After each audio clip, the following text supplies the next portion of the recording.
Hey guys, Dylan Sider with Kinfolk Carpentry, and today we're going to talk about one of my favorite tools I use all the time. So, follow along.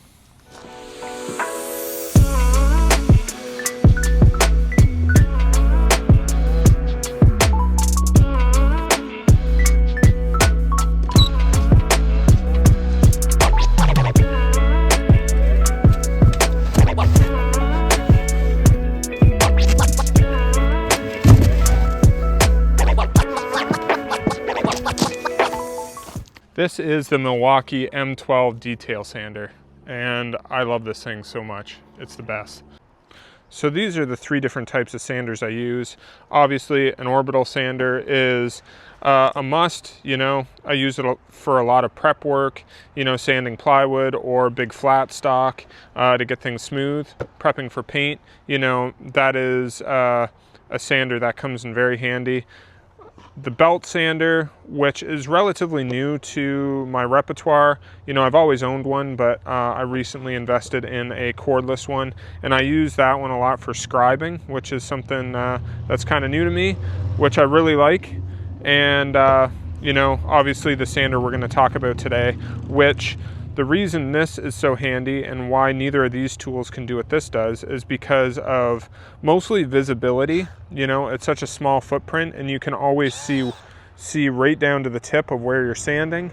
You can take off far less material. You can be very detailed with it, hence the name detailed sander, and then also the light gives you good visibility, and the variable trigger.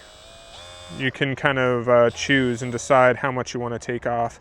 So it can get into places that these two sanders can't and take off less material than these two as well. So that's why I love this so much.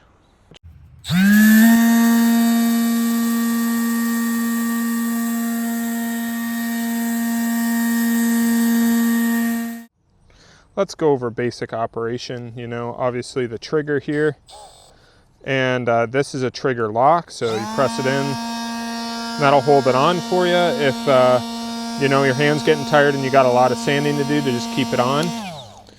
On the top here, this gives you 3 speed variabilities, so when the trigger is maxed,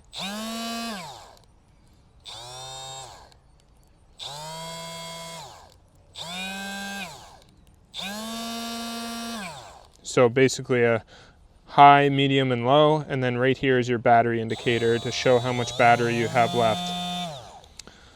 So, and then the sandpaper is, I buy the actual Milwaukee brand, which is relatively expensive, which is probably the one downside of this tool, is that the sandpaper isn't readily available.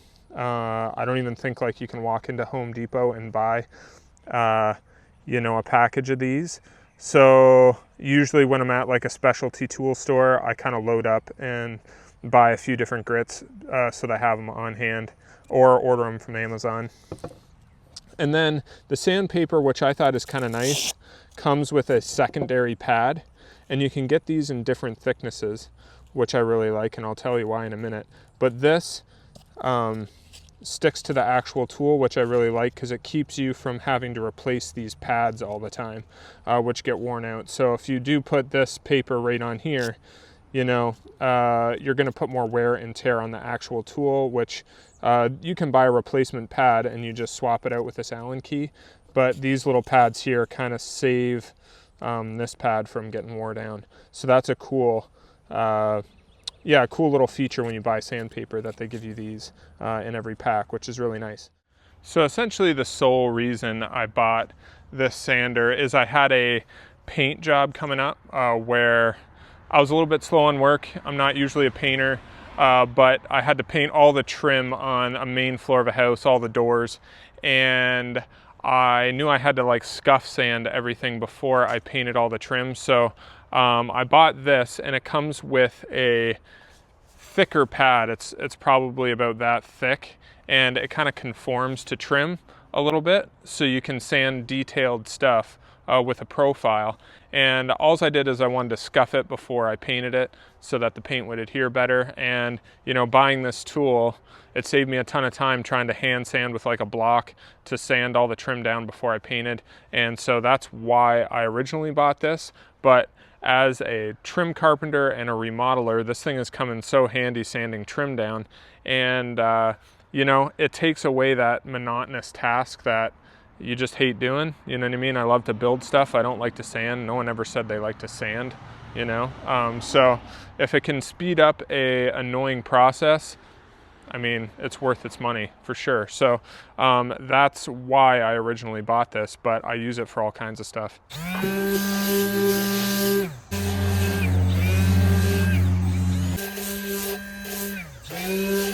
So a little trick I found is you can buy these at Home Depot or Lowe's. They're Diablo brand, and they are the exact same kind of material as the Milwaukee ones, and you can kind of cut them to fit. There's a bit of waste there, but I actually think you probably are saving money buying these ones over these, but you also have to cut them out yourself, which is kind of annoying. So in a pinch, you can run into your local box store and buy this sandpaper, and it'll work great for it.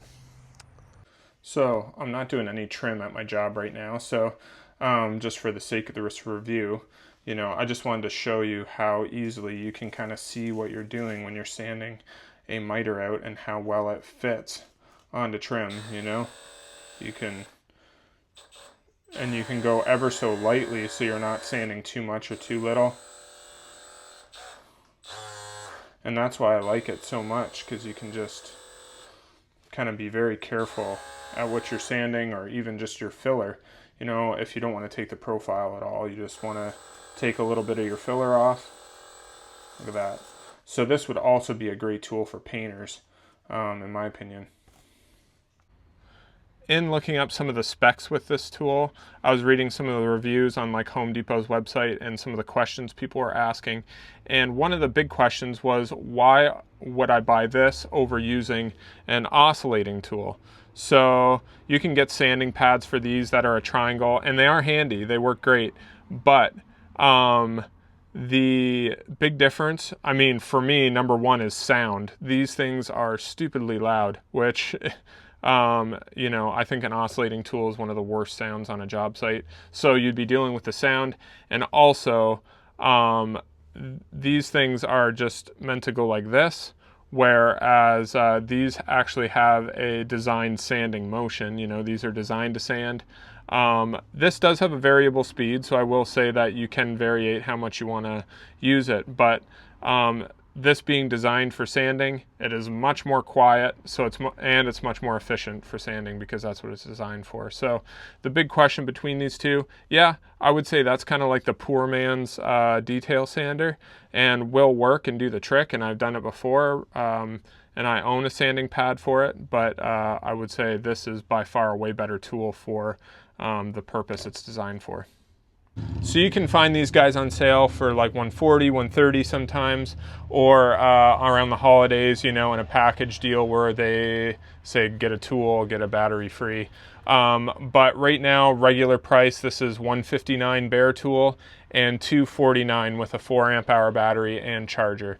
So they're a little salty compared to even like the DeWalt Orbital I was showing you. That's like a $99 tool, bare tool. So they are kind of a specialty tool, and the price kind of reflects that. So it'll run off a little stick battery, like a 2 amp hour.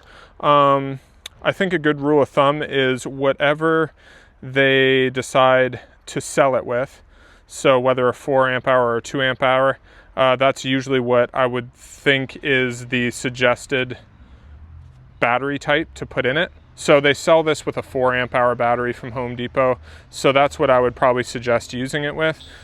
That being said, it runs fine on a small battery. You just probably won't get the life and run time out of a smaller battery.